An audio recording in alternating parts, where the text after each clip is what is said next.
옆에 있는 분에게 인사합니다. 잘 오셨습니다. 예수님이 소망이십니다. 여러분, 지난 6월 4일 화요일 오후 9시에 PD수첩 보셨습니까? 2년 전에는 그것이 알고 싶다로 또 비슷한 내용으로 방영을 했습니다. 공중부양으로 이목을 끌었던 국가혁명당 허경영 명예대표, 그와 관련하여서 허경영 왕국 하늘궁의 영업비밀편이라는 제목으로 방영이 됐습니다. 그는 현재 여러 가지 혐의로 고소를 당한 상태입니다. 그는 자신을 완전한 메시아, 자신을 신이라고 말합니다. 자신이 사람들의 병을 고치고 복을 주며 인간들을 구원해내서 백궁이라고 하는 자신이 말하는 천국으로 데려갈 수 있다고 주장을 합니다. 그리고 하늘궁이라는 걸 만들어서 자신의 왕국을 세웠습니다. 그의 강연을 듣기 위해서는 주말마다 지방에서 사람들이 버스를 대절해서 그 양주까지 하늘궁으로 몰려갑니다. 한 번 상담하는 비용이 10만 원이에요. 축복은 100만 원. 100만 원 복비를 내면 그가 그렇게 말하더라고요. 축복이 영원토록 들어가라. 그래요. 천국에 들어가라. 광채가 들어가서 건강 부자 되라. 빨리 결혼하도록 해라. 이러고 막 축복을 빌어주니까 100만 원 들고 줄을 서요. 복 받겠다고. 병든 사람 오면요, 만지고 문지르고 막 때리고 그러면서 하는 말이 싹 다 고쳐졌어 한마디예요. 근데 좋다고 막 그러고 있어요. 천국행 티켓이라고 하는 백궁 명패가 있어요. 그거 사면 천국 들어가는 거예요.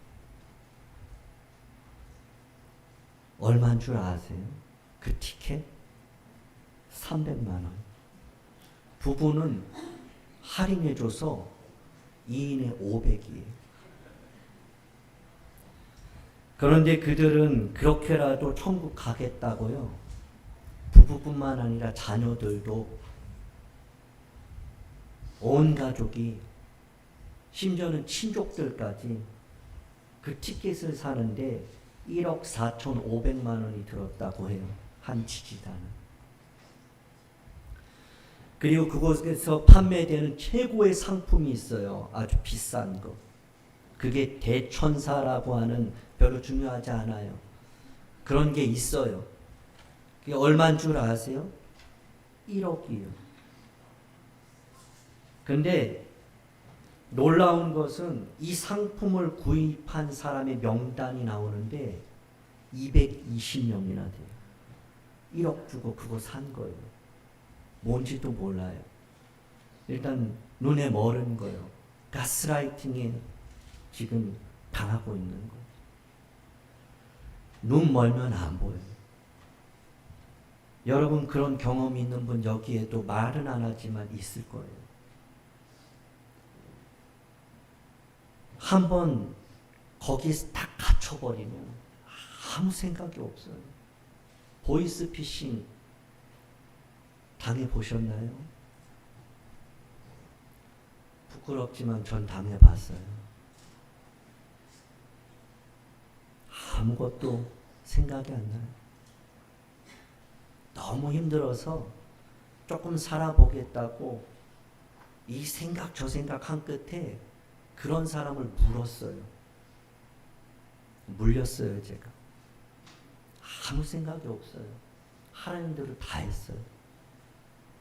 죽으려고 했어요. 창피하지만. 근데 딱 정신이 드니까 내가 뭐 한 거지? 내가 왜 그랬지? 그런 생각을 하게 되는 거예요. 여러분, 한번 가스라이팅에 딱 걸리면 벗어나지 못해요. 지금도 이런 사람이 한둘이 아니고 여기 몇 안 되지만 이 중에도 그것 때문에 울고 있는 분이 있고 지금도 혹시 걸려 있는 분도 있을 거예요. 벗어날 수 있기를 주님의 이름으로 축복합니다. 혹시 그런 마음의 상처가 채 아물지 않았다면 주님의 십자가의 보혈로 이 시간 아물 수 있기를 주님의 이름으로 축복합니다. 돈으로도 못 가요라는 어린이 찬송가가 있죠. 돈으로, 힘으로, 벼슬로, 지식으로 어여뻐도 맘착해도 못 가는 것이 하나님 나라입니다. 근데 그들은 300만 원 주고 1억 원을 주고 거길 가겠다고 용을 쓰고 있어요. 물품을 판매하는 지역 영성센터가 있는데요. 국내에는 68곳, 해외에는 4곳이 있대요. 센터장들은 사람들이 상품을 구매하면 그 사람들이 받는 게 있어요. 그 지역장들이 그 물품을 팔면 5%에서 10%를 그렇게 인센티브로 장려금으로 받아요. 각 센터마다 그 이름이 붙어있는, 그 얼굴이 붙어있는 스티커가 붙어있는 우유가 있거든요. 그 우유를 불로유라 그래요. 시중에 판매되는 S모 우유예요. 근데 그 우유를 한 10,000개씩 그 센터에 만들어 놓는 거예요. 스티커를 붙이는데 그 스티커를 붙이면 다른 우유는 썩잖아요. 근데 이 우유는 안 썩는 거예요.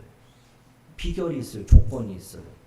스티커를 붙일 때 그 이름을 10번 빠르게 쉬지 않고 다다다다다다 그 이름 불러야 돼요. 그러면 안 썩는데요. 횟수가 더할수록 비싸요. 그래서 그 기자가 가서 그거를 이게 뭔가 봤더니 이걸 주는 거예요. 그리고 자기가 먼저 먹고 기자를 주는 거예요. 아주 욕풀레 제대로 됐어요. 그거를 먹는 거예요. 그거 먹으면 병이 고침받고 그거 먹으면 산다는 거예요. 그래서 어떤 아주머니는 먹더니 이걸 발라요. 완전히 갇힌 거예요. 전세금을 다 털어서 거기다 바친 거예요. 그 모습을 보면서 참 마음이 아팠어요. 신이 된 사나이, 그는 강연 중에 이렇게 말하더라고요. 1,000만 원을 미리 내도 되고 들을 때마다 내도 되고 그냥 돈만 내라. 우리가 축복해 줄게. 돈만 내놔도 그 사람을 우리는 구원해 주는 거야. 여러분이 거기 안 가도 돼. 그냥 돈만 내. 우리가 명패 사서 해 줄게. 대신 해 줄게. 맞아 안 맞아? 그러니까 거기 있는 이런 탐욕에 눈이 먼 몇몇 하수인들과 여전히 가스라이팅에서 벗어나지 못한 그 많은 사람들이 와 맞아요 맞아요 이러고 있어요. 한쪽에서는 믿으라고 하고 한쪽에서는 믿습니다. 이들의 믿음은 과연 무슨 믿음일까요? 성경이 말하는 믿음과 여러분들이 믿는 믿음과 이들의 믿음은 무슨 차이가 있나요? 우리는 계속해서 야고보서를 살펴보고 있습니다. 예수님의 동생이며 예루살렘 교회의 지도자였던 야고보가 흩어져 있는 성도들을 향해서 특별히 피터팬 증후군과 성인 아이에서 벗어나지 못한 그런 성도들을 향해서 성숙한 그리스도인으로 하나님의 자녀답게 살 것을 명령하고 있는 것, 이것이 야고보서예요. 성숙한 그리스도인은 고난이 올 때 온전히 기쁘게 여깁니다. 인내를 하죠. 고난이 올 때 기도합니다. 성숙한 그리스도인은 말씀을 들을 때 신속히 들어요. 그리고 그것을 온유함으로 받습니다. 성숙한 그리스도인은 말씀을 기억하고 잊어버리는 것이 아니라 그것을 실천하는 것. 오늘 들은 말씀을 일주일 동안 이것을 실천하기로 몸부림치는 그리스도인 성장하는 거예요. 성숙하는 거예요. 예수님 닮아가는 거예요. 삶의 변화가 일어나는 거예요.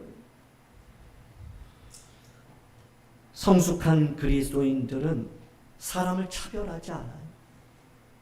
판단하지 않습니다. 성숙한 그리스도인은 사람을 긍휼히 사랑으로 그렇게 대합니다. 성숙한 그리스도인은 한마디로 말씀을 행하는 자. 말씀을 듣는 자가 아니에요. 말씀을 암송하는 자가 아니에요. 은혜 받고 결단하고 기도하는 자가 아니에요. 그 말씀대로 사는 거예요. 그 말씀대로 행하는 거예요.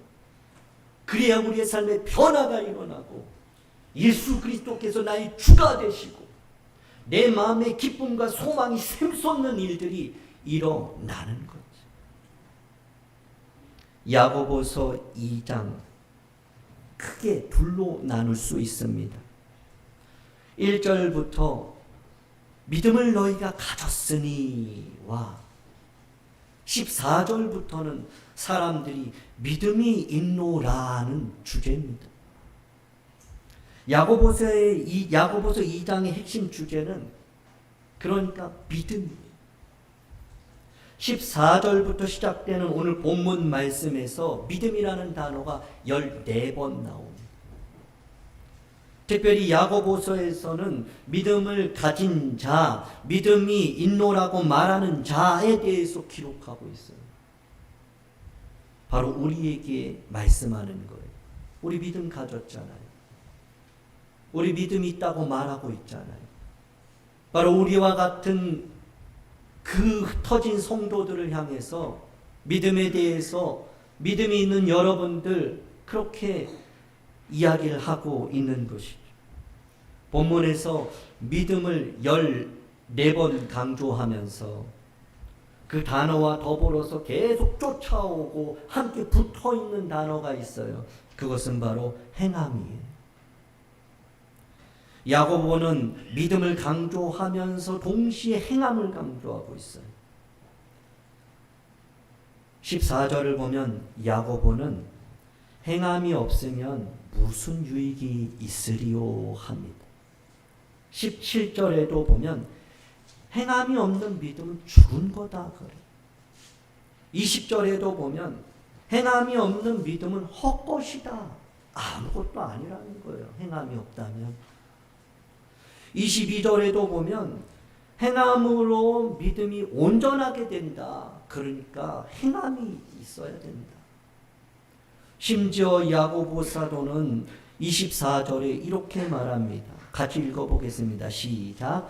이로 보건대 사람이 행함으로 의롭다 하심을 받고 믿음으로만은 아니니라. 믿음으로만은 아니래요. 행함으로 의롭다라고 야고보는 말하고 있어요. 그래서 어떤 학자들은 야고보서는 행위를 강조하는 책이다. 그러면서 지푸라기 서신이라고 말하는 이들도 있습니다.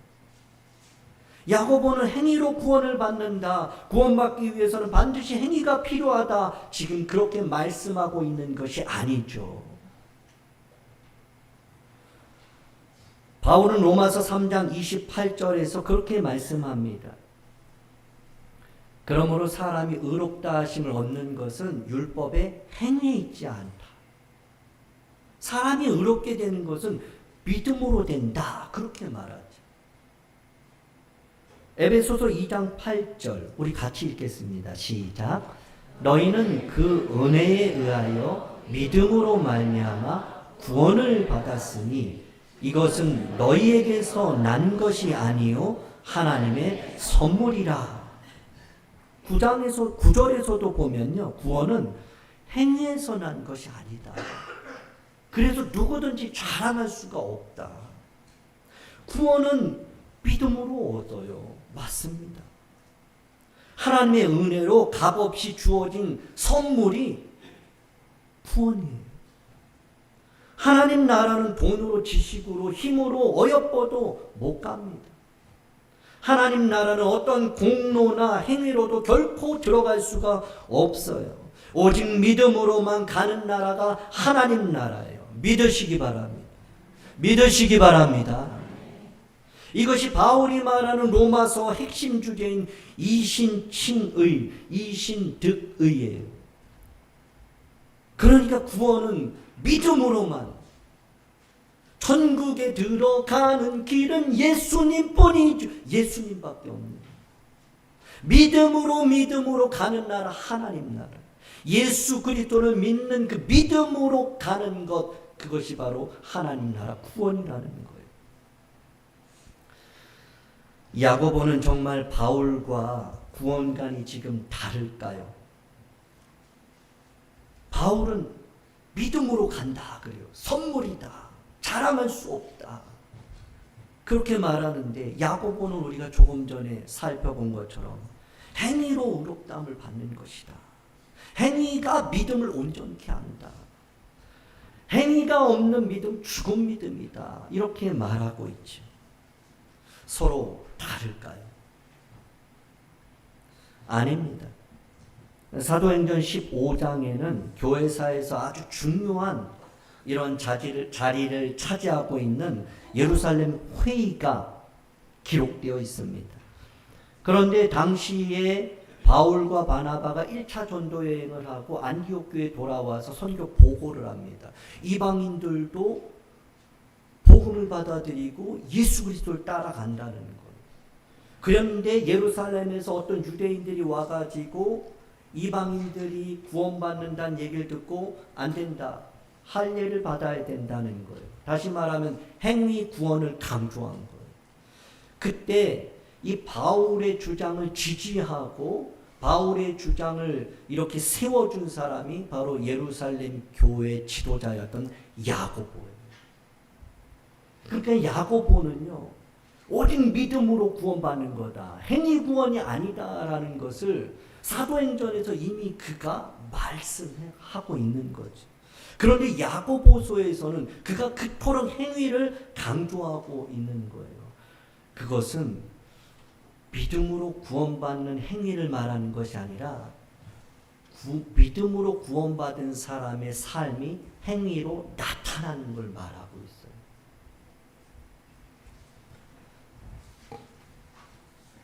구원에 있어서 그러니까 바울과 야고보는 다르지가 않습니다. 마치 동전의 앞뒷면이 다른 것처럼 이 믿음과 행함을, 구원이라는 것을 다른 관점에서 보고 있는 거죠. 신학자 D.A. 하이즈는 이것을 이렇게 표현을 합니다. 같이 읽어보겠습니다. 시작. 바울은 구원의 뿌리를 보았고 야고보는 구원의 열매를 보았다. 이렇게 표현을 했습니다. 믿음과 행함, 행함과 믿음은 뗄 수 없는 관계입니다.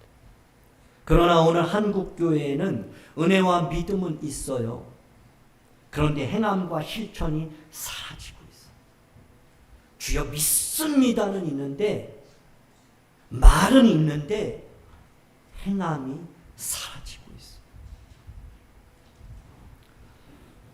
행동은 없고 말뿐이라는 이야기를 세상으로부터 듣고 있어요.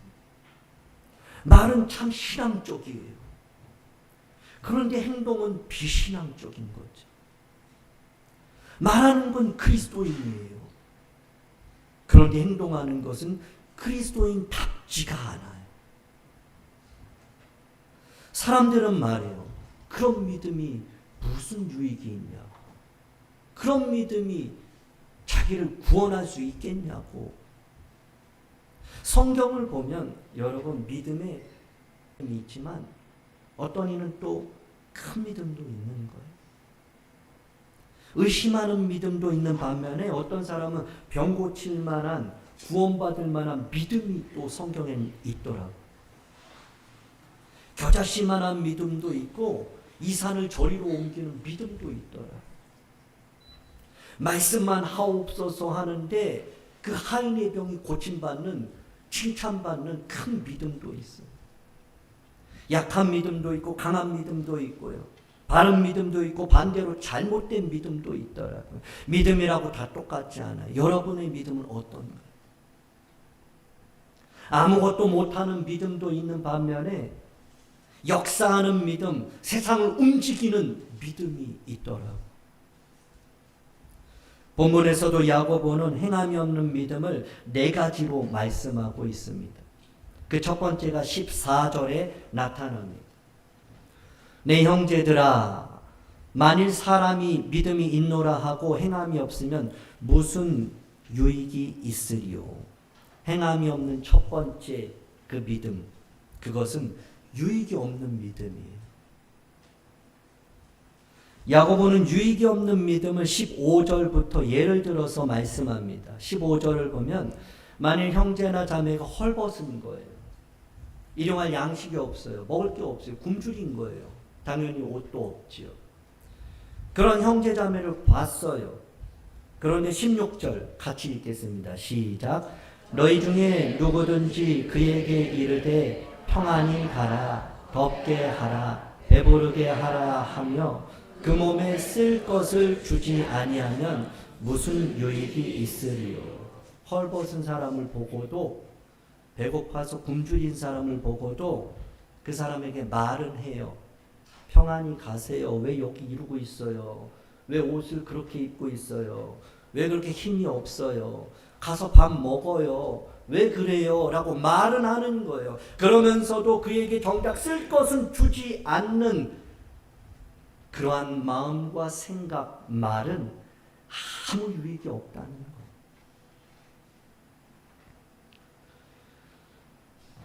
우리가 어떤 사람을 보고 참 저 사람 안 됐다 그런 생각해요. 불쌍하다. 도와줘야 되는데, 도와주고 싶다 생각은 하는데 주지를 않는 거예요. 마음은 있어요. 성령께서 움직이는 거죠.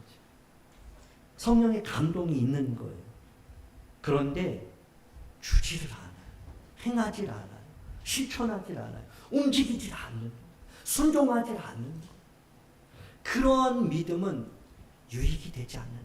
나에게 유익도 안 되고 그 헐벗고 가난하고 굶주린 자에게도 도움이 안 된다. 그런 믿음은 유익이 없다. 여러분의 믿음은 여러분의 삶에 유익이 되고 있습니까? 우리 믿습니다 하잖아요. 오늘도 믿음으로 왔잖아요. 근데 그 믿음이 여러분의 삶에, 지금까지 여러분의 삶에 얼마만큼의 유익이 있었나? 만일 그 믿음이 유익이 없었다면 우리는 내가 행하고 있는가?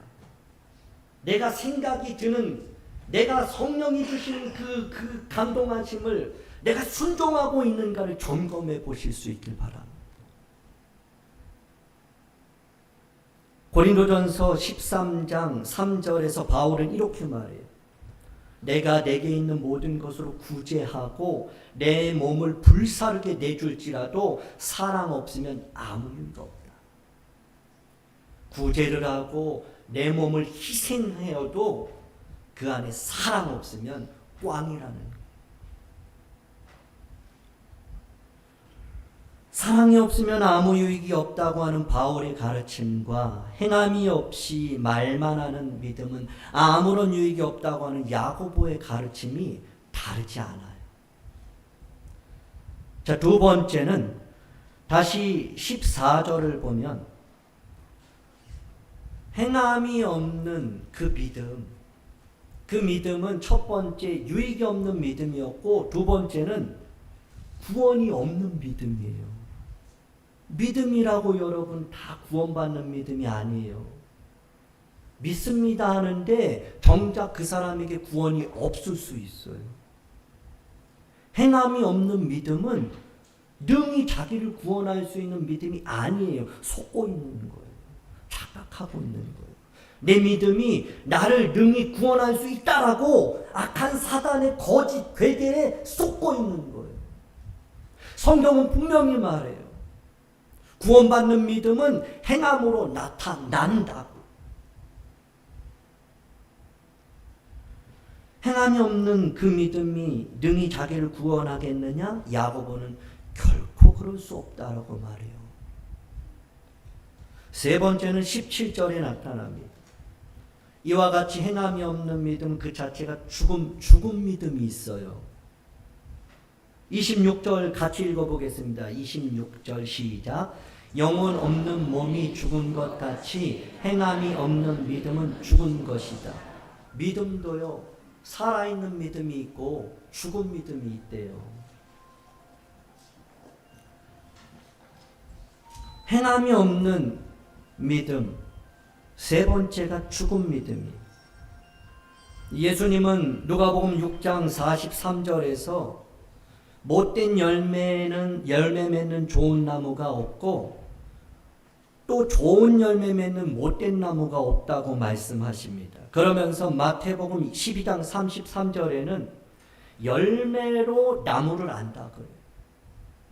그러면서 누가복음 3장 9절에서는 이미 도끼가 나무 뿌리에 놓였으니 좋은 열매 맺지 아니하는 나무는 찍혀 불에 던진다 이렇게 말씀합니다. 그러니까 열매 맺지 않는 죽은 나무는요, 찍혀서 불에 던져지는 것처럼 행함이 없는 믿음 또한 아무런 유익도 없는 죽은 믿음이라는 거예요. 우리가 믿습니다 하지만 행함이 없다면 우리는 말씀 앞에 겸손하게 받아들여야 돼요.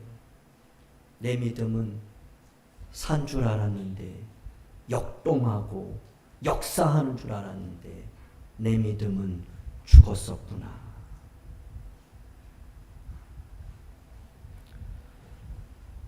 네 번째입니다. 행함이 없는 믿음 네 번째는 20절에 나타납니다. 아하 허탄한 사람아, 행함이 없는 믿음은 헛것인 줄을 알고자 하는. 행함이 없는 믿음은요, 헛것이에요. 아무것도 아니에요. 헛된 믿음 또한 18절부터 야고보는 예를 들어서 말씀합니다. 18절을 보면 어떤 사람은 말하기를 너는 믿음이 있고 나는 행함이 있다. 행함이 없는 내 믿음을 나에게 보여라. 나는 행함으로 내 믿음을 너에게 보인다. 이렇게 말씀합니다. 여러분, 믿음은 말하는 게 아니에요. 행동하는. 자녀들에게 엄마 아빠 믿음이 있어 말하는 게 아니에요. 믿음은 행동하는 거예요. 성도들에게 나 믿어 말하는 게 아니라 행동으로 보여지는 거예요.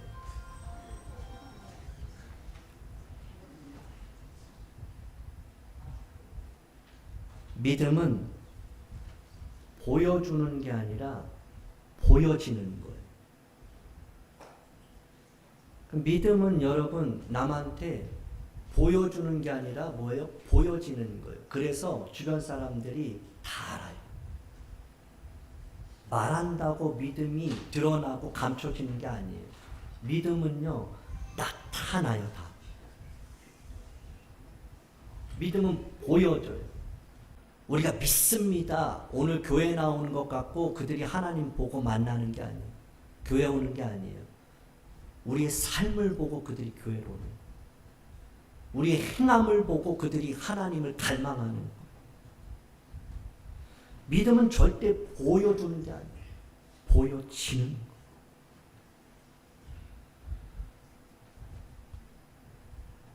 행함은 반드시 드러나기 때문에. 어떤 사람은 믿음이 있다고 말하는데 그 사람의 삶 속에 행함이 없어요. 그럼 그거는 야고보가 말하는 대로 죽은 믿음이요, 헛된 믿음이요, 아무 유익이 없는 믿음이요, 구원 없는 믿음이요. 그것은 가짜 믿음이다 이렇게 말해요.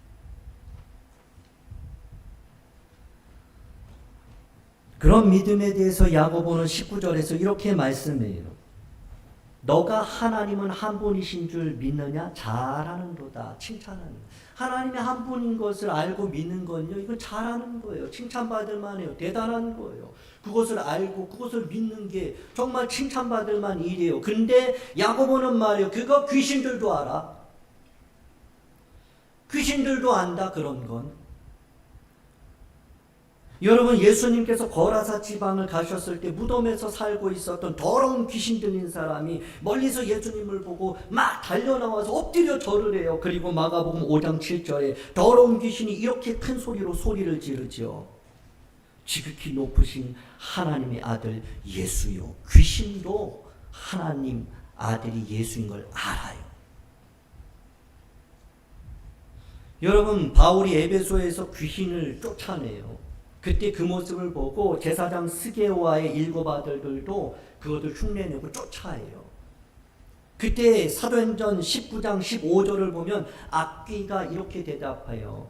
내가 예수도 알고 바울도 아는데 너 뭐냐? 귀신들도 아는 거예요. 그런 거. 하나님 한 분인 거예요. 하나님의 아들이 예수님이시고 그분이 그리스도이신 것, 그건 귀신들도 알아요. 다시 말하면 이게 어떤 믿음이냐? 지식만 있는 믿음. 알고만 있는 믿음. 이런 믿음은 귀신들도 알고 떠는 그러한 믿음이다라고 말을 하고 있죠. 야고보는 알기만 하는 믿음, 귀신적인 믿음, 헛된 믿음이라고 말하면서 행함이 있는 성숙한 그리스도인으로 살기 위해서 2가지를 명령하고 있습니다. 행함이 있는 성숙한 그리스도인으로 살아가기 위해서 야고보는 첫 번째 사랑하라 그래요. 그러니까 말만 하지 말라고, 생각만 하고 계획만 하지 말라고, 회의만 하지 말고 사랑을 실천하라는 거예요. 시범부터 할 수 있는 것만큼 행동하라고 말하고 있는 거예요. 조금 전에 이 야고보 사도가 예를 든 것처럼 헐벗고 있는 사람을 보면서도, 굶주린 사람을 보면서도 잘 가시오, 먹으시오, 배부르게 하시오, 이렇게 말만 하지 말고 사랑하라, 이렇게 명령하는 거죠. 어떤 율법사가 예수님을 찾아와서 물어요. 무엇해야 영생 얻냐고. 그러니까 예수님은 하나님 사랑하고 이웃을 사랑하는데 내 자신과 같이, 내 몸과 같이 사랑하라 말씀하시죠. 그러니까 율법사가 내 이웃이 누굽니까? 그래요. 그때 예수님은 여리고로 가다가, 예루살렘에서 여리고로 가다가 강도 만난 사람이 있거든요. 그 사람에게 자비를 베푼 사마리아 사람이 있었는데 그를 칭찬하시면서 이렇게 말씀하죠. 너희도 이와 같이 하라. 사랑하라는 거예요. 연구하지 말고, 계산하지 말고, 회의하고 의논만 하지 말고, 생각만 하지 말고 너희도 이와 같이 실천하라는 거예요. 사랑을 행하라는 거예요. 사도 요한도 말하죠. 자녀들아, 우리가 말과 요로만 사랑하지 말고 행함과 진실함으로 사랑하자. 예수님은 말씀하죠. 나더러 주여 주여 하는 자가 천국에 들어가는 것이 아니다. 아버지 뜻대로 행하는 자라야 천국에 들어간다 라고 말해요. 행하는 게 중요해요. 더 중요한 건 아버지 뜻대로 행하는 거예요. 자, 2번째는 순종하라는 명령. 야고보는 이 순종을 예를 들면서, 이 순종을 이야기하면서 아브라함과 라합이라는 2 인물을 예를 듭니다. 하나님께서 아브라함에게 100세 때 아들 이삭을 주셨어요. 그런데 하나님이 어느 날 갑자기 그 아들 이삭을 바치래요. 결혼하고 제때 낳은 아들도 귀하지만 50대도 아니고 100세 때 얻은 아들이에요. 얼마나 귀하겠어요. 어떤 부모가 예 알겠습니다. 하나님 원하십니까? 그러면 아멘. 그리고 순종하겠습니다. 그리고 어떤 부모가 그 아들을 내어줄 부모가 어디 있겠어요? 없어요. 대부분 그렇게 말하죠. 그런데 하나님 안 돼요. 내가 달라고 하지도 않았는데 하나님 주셨잖아요. 근데 왜 지금 와서 달라 그래요? 안 됩니다. 이 아들 못 드려요. 차라리 나 데려가세요. 차라리 날 죽이세요. 그런 것이 대부분 부모의 마음이에요. 내 눈에 흙이 들어와도 절대 그거는 못해요. 난 못해요. 이게 부모의 마음이죠. 그런데 아브라함은 하나님의 이런 명령이 도무지 이해가 되지 않았지만 아브라함은 그 명령에 순종했다. 그렇게 말해요. 또 한 사람이 라합이에요. 아브라함과 정반대의 인물이에요. 라합은 여자예요. 이방인이에요. 여리고성의 기생이에요. 무명인이에요. 그런데 라합이 아브라함처럼 행함으로 그의 믿음을 입증하고 있어요. 라합이 살고 있던 당시에 여리고성에 이런 소문이 돌았어요. 여호와께서 홍해를 마르게 하신 일과 그 주변 왕들을 전멸시켰다라는 소문이 있죠. 그래서 여리고 사람들이 그 소문을 듣고요, 심히 두려워하고 마음이 높고 정신을 잃어요. 그때 2명의 정탐꾼을 여호수아가 파송합니다. 근데 그들이 그 여리고 사람들한테 적발이 돼요. 그래서 쫓기고 있는 상황에서 라합의 집으로 들어가는 거예요. 근데 라합의 집에 들어갔을 때 이 라합이라는 여인이 그를 추격하는 군인들이 왔을 때 이 정탐꾼을 숨겨줘요. 목숨을 걸고 이 정탐꾼들을 숨겨주고 지켜내요. 히브리서 기자는 라합의 이러한 행동을 히브리서 11장 31절에서 이렇게 말해요. 같이 읽습니다. 시작. 믿음으로 기생 라합은 정탐꾼을 평안히 영접하였으므로 순종하지 아니한 자와 함께 멸망하지 아니하였도다. 그러니까 이 기생 라합의 믿음, 그의 행함은 순종이었어요. 아브라함도 라합도 순종함으로 그 믿음을 입증해낸 거예요. 내 믿음을 보여봐라. 우리 믿음을 어떻게 보일 거예요? 사랑함으로, 순종함으로 보여주는 거예요. 옆 사람에게 인사할 때 우리의 믿음을 사랑과 순종으로 보여지게 합시다. 시작.